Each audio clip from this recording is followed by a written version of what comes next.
Hey everybody, welcome into another edition of Make Every Second Count Live with me, Jeff Marconette Jr., your host and international award-winning Make Every Second Count speaker. Now, tonight we were supposed to have Marie Cosgrove on, but she hasn't came in yet, so no biggie. I'll just get on with the show. So, in case you don't know me, my story, my background is, excuse me, I was in a car wreck when I was 17. I spent 2.5 months in a coma, 3.5 in the hospital. No sound, my dad says. Sorry, Dad, I don't know. It should have sound. Um,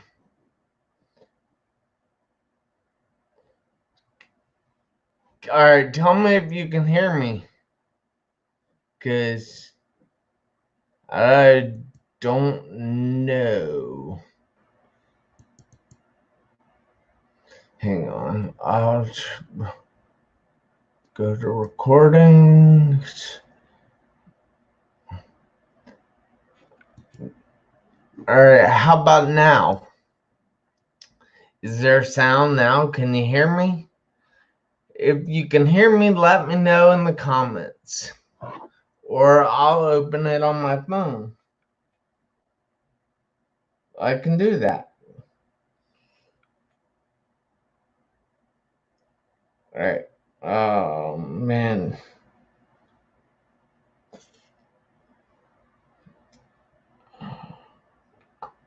So you can't.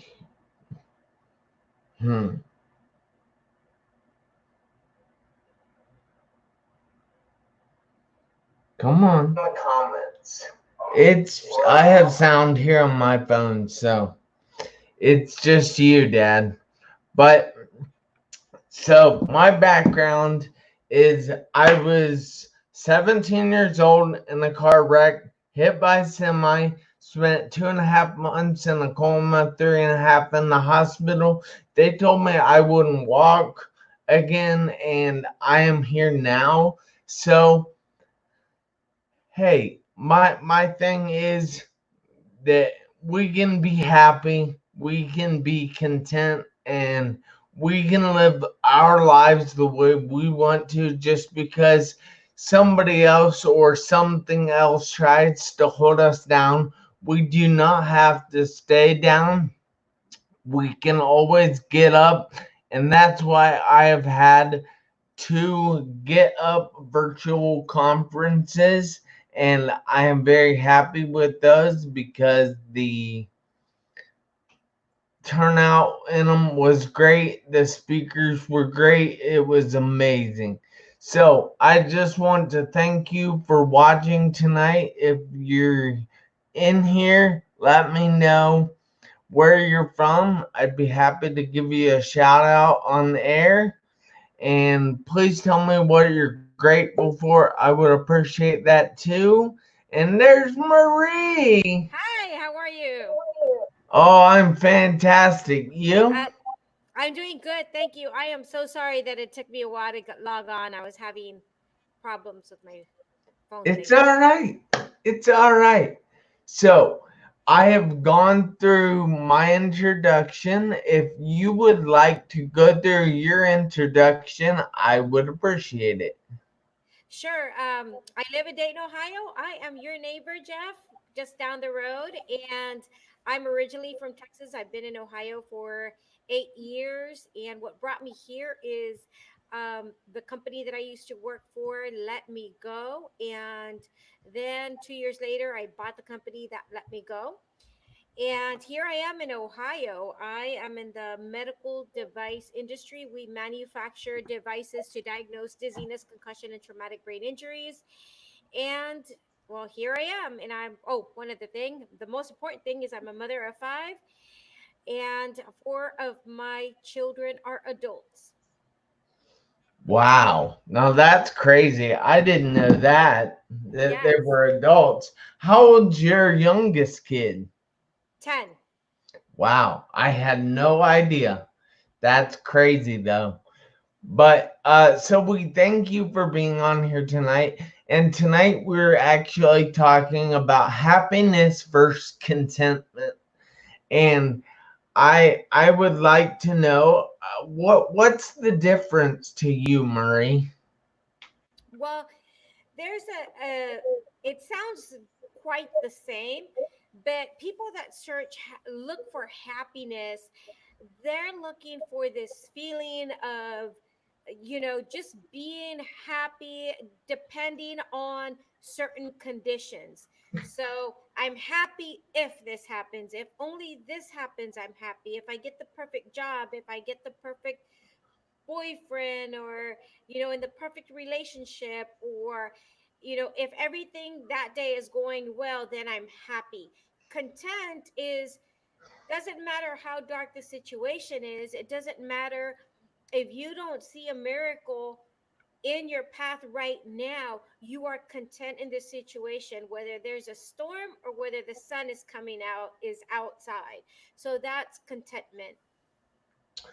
Now, I actually have a quote that I say quite a bit, that happiness is an inside job, and it doesn't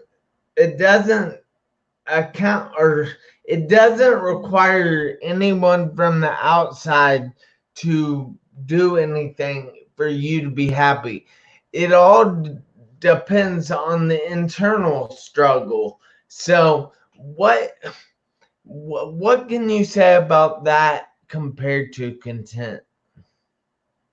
So in an internal struggle, um and there's I could go down a rabbit hole here, so because there's so much, everybody has different experiences in life, and someone might be watching this and say, well, you don't understand what I've gone through, or you don't understand my pain and the pain I have. And contentment doesn't mean you don't have pain, it doesn't mean somebody hasn't hurt you, it doesn't mean that everything is perfect. Contentment just means that you don't hold any bitterness in your heart. You don't hold any resentment for your life experience, what you've gone through. And I don't know what some of y'all have gone through. I know I was born in chaos, actually, what I say, because I'm a product of rape. And my mom was raped after she had a car accident and was left mentally and physically disabled. She was in a coma for 3 months. So not having a dad, having a mom with mental disabilities, and not having a normal family, I experienced a lot of chaos in my life. But I can choose to be a victim and feel like, because I did not have this perfect family, and because I had all of these challenges growing up, I could be with this attitude of misery. And basically, what I say in life, there is no such thing as winners or losers. You hear that a lot. There's either winners or there's losers. There is no such thing as a winner or loser. There's only choosers. You choose how you're going to respond or act to certain situations, and your choice determines your character. It determines your attitude, and your attitude determines your altitude. So it's really a choice. And so I made the decision that I'm going to take it day by day. I can look at it as like, oh, I'm so miserable because I never had a dad. And there was a time period where I did, but now I look at it and think, I am so thankful that my mom gave me a chance at life. I'm so thankful to be alive today. I'm so thankful for this day that I have. And we don't know what tomorrow's going to bring. I remember when I was very happy as a sales representative with the company I was working with. I was excited, everything was going well. And this is just an example. I thought I was going to get a promotion, and then they tell me, no, we're going to let you go, because they thought I was making too much money in commissions. They wanted to pay me a salary that was a lot less than what I was making on commissions. So I didn't take that, and then I got fired the next day. From one day I'm doing number one national sales representative in the country to being fired and not having a job to 2 years later being CEO of the same company that fired me. So today, you and I were talking, Jeff, and we were talking about this COVID-19 and how we hear that we're all in the same boat, but we're not. We're all in the same storm, but we're not in the same boat because there's some people that have family members that have been affected by this COVID, and some people who don't know anybody who's been affected by COVID at all. And then there's some people that are making more money now because of COVID than they were before COVID. And there's some people that are making less money. Then you've got some people that can't work at all. They're at home. You've got some people that are working more. And then you've got some people that are working, but they're getting paid less because they had to cut their pay because of the situation and the economic impact on their jobs. So everybody's in a different situation. We're all in the same storm, but how we're experiencing the situation is different for each one of us. I have to come into the office every day still, but yet, I have a son who couldn't go to college because they shut it down. So he's at home, but he's working now. And he's actually making more money because he has a job now, and he's got that stimulus that came in for him. So he's actually financially better off right now. But then I have another son who's working. He's working more hours, and the type of work that he does. So everyone, even within my own family, is experiencing this completely different. Yeah. Where does your son go to college? University of Dayton. Oh, UD, good Yeah, school. yeah. That's pretty cool. So what are your kids doing now that they're working? So my oldest one is 28. He's married, and he works for an insurance company, and he's a supervisor, so he's working from home. And his wife, my daughter-in-law, she works for a healthcare company, and she's also working from home because of the COVID, but she still has to travel. She has to go to doctor's offices and drop off certain things. And then my daughter, she's 27, and her business shut down. She has her own business. She does microblading, and she has a little boutique that does that kind of stuff. And her business is completely shut down. So her economic impact is huge. Whereas my son, he's in a better position because now they're working from home. They they have good jobs. They don't have to spend as much money on gas and travel. They get to be home with the girls. My daughter, on the other hand, well, she has no income. And then I've got my 24-year-old son who's working, and he works for Rumpke. And so he's working all the time. And then I've got my son that's the youngest of the oldest, who's in, you know, working now, just working at Pizza Hut, but while he's not doing school at all because he can't stand not to do anything. Yeah, And then I've got, which he's making more money because before he wasn't working at all, so yeah, now he's, and then I've got my 10-year-old who's doing homeschool, and that to him is completely new because but he does more cool, he gets to do more fun stuff. I think he gets to do all kinds of science experiments right now. So they're all in a different situation, even within well, I've got four, they're pretty much out of the house, but I can see how this has affected them completely different. Each one of them is in a completely different situation. so do you think that the whole COVID-19 thing is affecting everyone differently or just some people? I think I can't speak for everyone. I just know that different families are experiencing differently. Some families have lost their jobs, and it's horrible. They have no job. They don't know if they're going to go back to a job when everything opens up. Some businesses may not be able to open up, some will. So I know that it's affecting everyone differently. Some people have experienced no economic impact whatsoever, like my oldest son, for example. Him and his wife, they're doing fine, and they're going to continue with their jobs, and it doesn't seem like they're going to have any layoffs where they're at. But everyone, it's just a little bit different. Some people, it's devastating because we know the unemployment numbers are huge. So for some people, this is really a very tough time. Yeah, it's actually been a tough time for me. Look, I haven't been able to get my beard trimmed.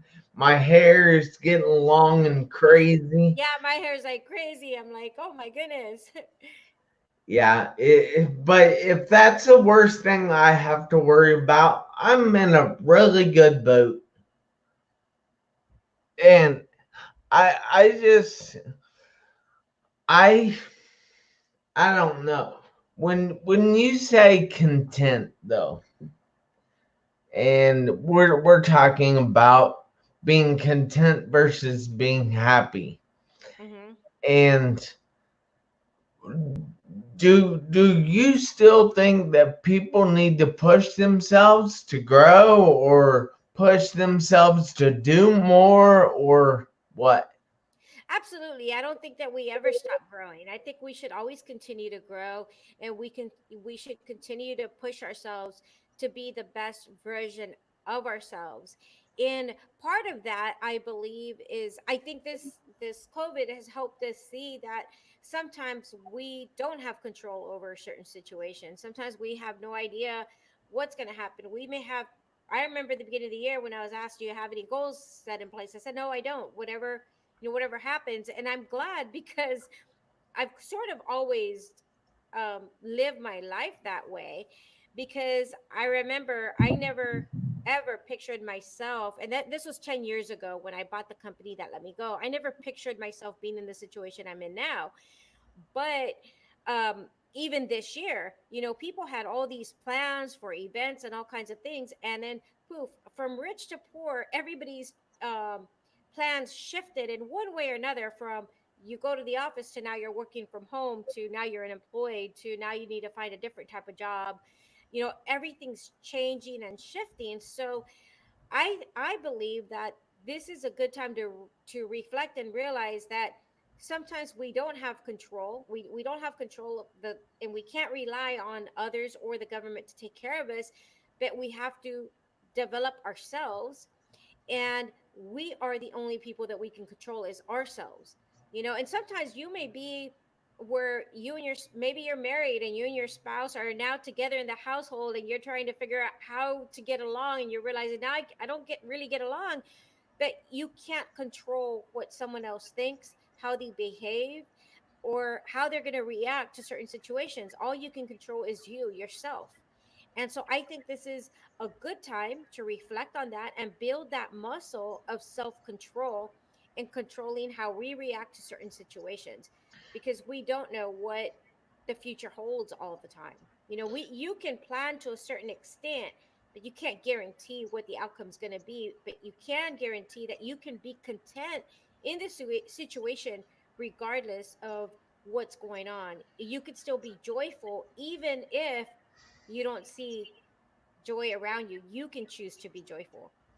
Yeah, that's very true. And I have this picture that I often talk about, and it's of a man holding his baby in front of a house that has been destroyed by either a tornado or a hurricane or Mhm. something of that nature. And I always ask people what they see exactly in the picture. And I get a lot of people that see the baby, yeah, and they see all the devastation. And then I turn it over and I say, okay, now take a minute here. Now think of the good things in life.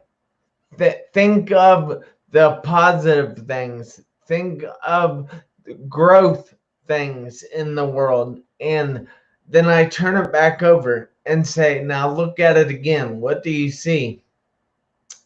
And they tell me, well, the dad's still alive, the kid's still alive, the kid's still hungry, it's still eating, he has a bottle in his mouth.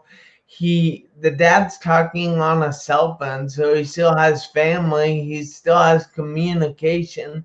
The clouds are awesome. The sky is blue and there's not many clouds and the grass is green. And it's just crazy the amount of things that they see once you make them actually look for it. And it's true that people see what they look for. Mm-hmm. And if you make yourself into if you paint a negative picture on the world, you're going to get negative.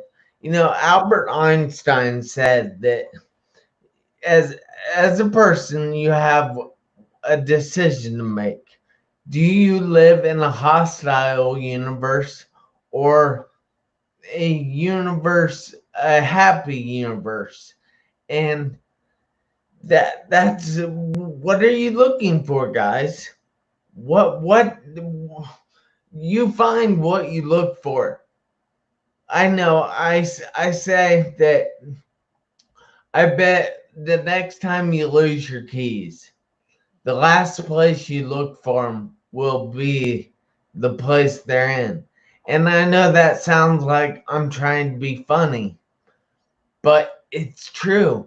If you find them, you're not going to keep looking, right? Mm-hmm. So when you look for the negative things, you find the negative things and you don't keep looking. You stop there, and that's not good. That's so So, true. is there a simple way for people to look for something positive? Well, one of the easiest ways, and you may have heard this before, is write 10 things you're thankful for every day. So you're forced to look for something to be thankful for, to shift your perspective on the world or the way you're experiencing life at that moment. So right now for me, I'm just thankful to be alive. I'm thankful I'm here. There's a lot of uncertainty even within my business because we've been impacted significantly because a lot of clinicians have been shut down in many states because they want to save resources for COVID patients. So they've been asked to shut their doors. So that's impacting us. So, but I can choose to be, thankful. And even though I don't know what tomorrow holds, I can choose to be grateful in today, to be joyful and hopeful that everything's going to be okay. That's great advice, guys.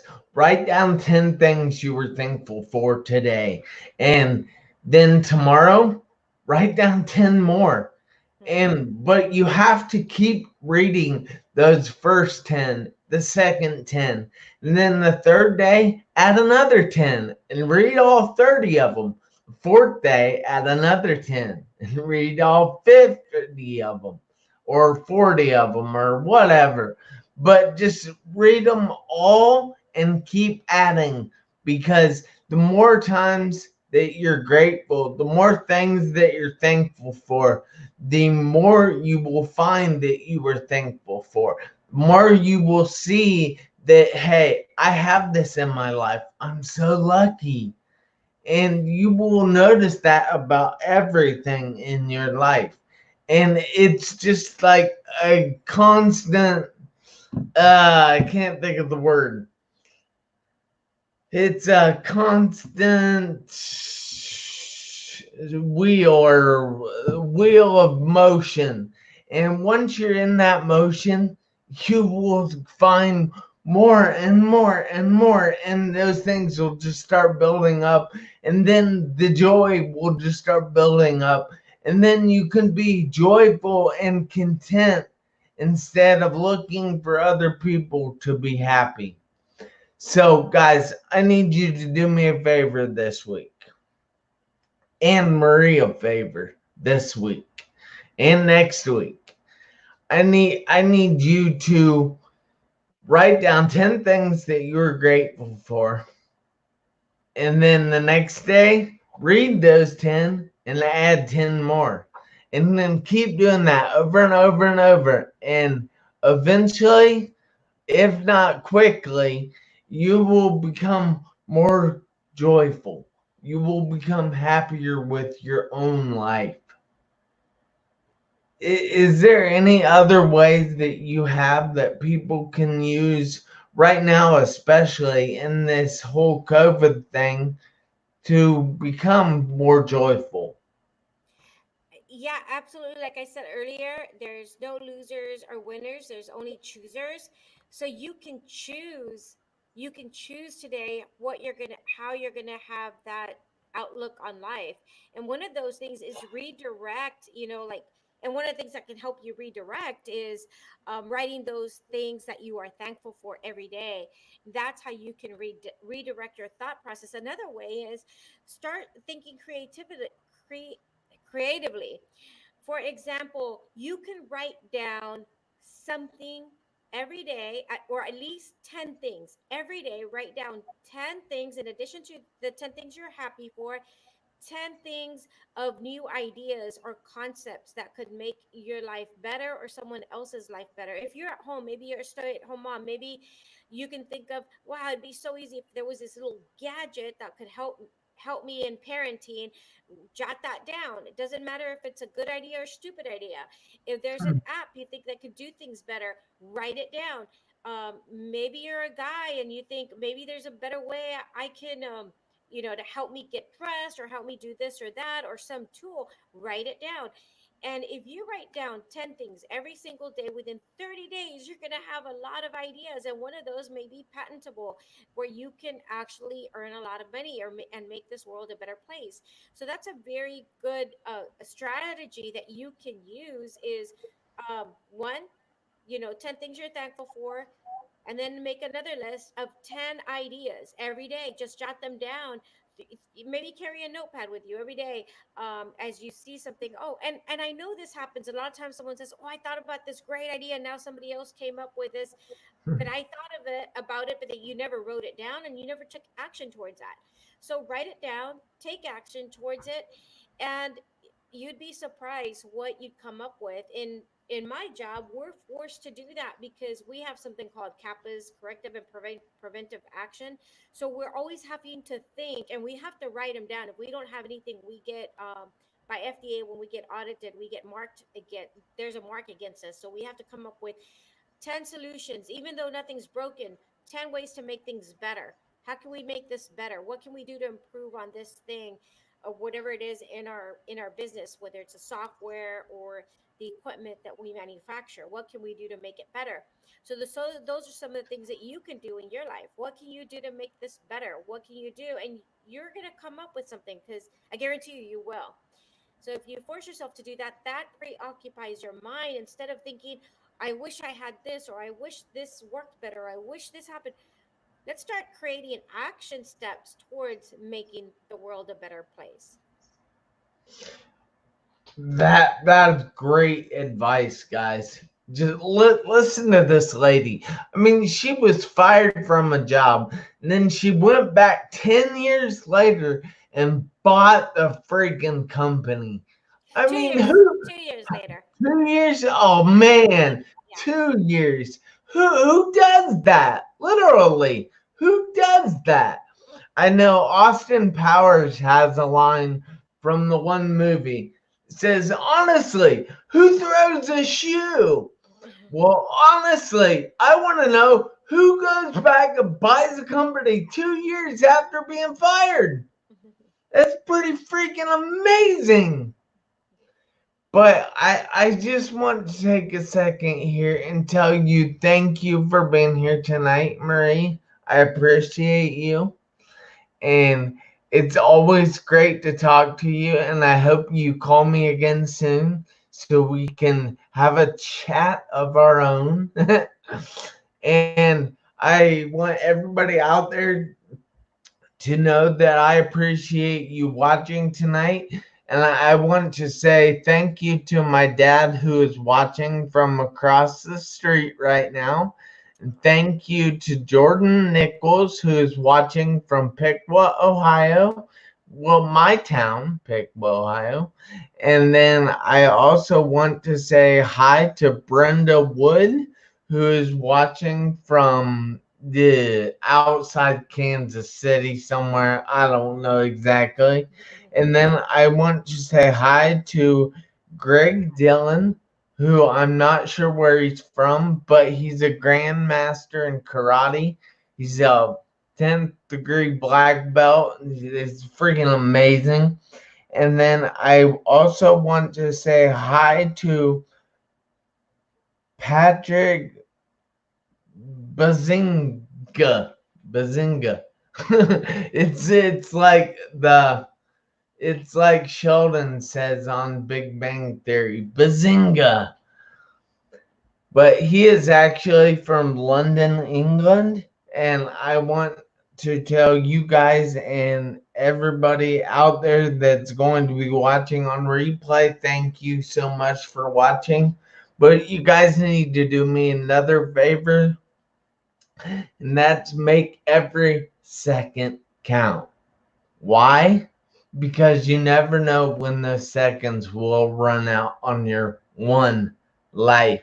So from me, your award-winning international Make Every Second Count speaker, and my guest, Marie Cosgrove, have a great night, guys, and be blessed.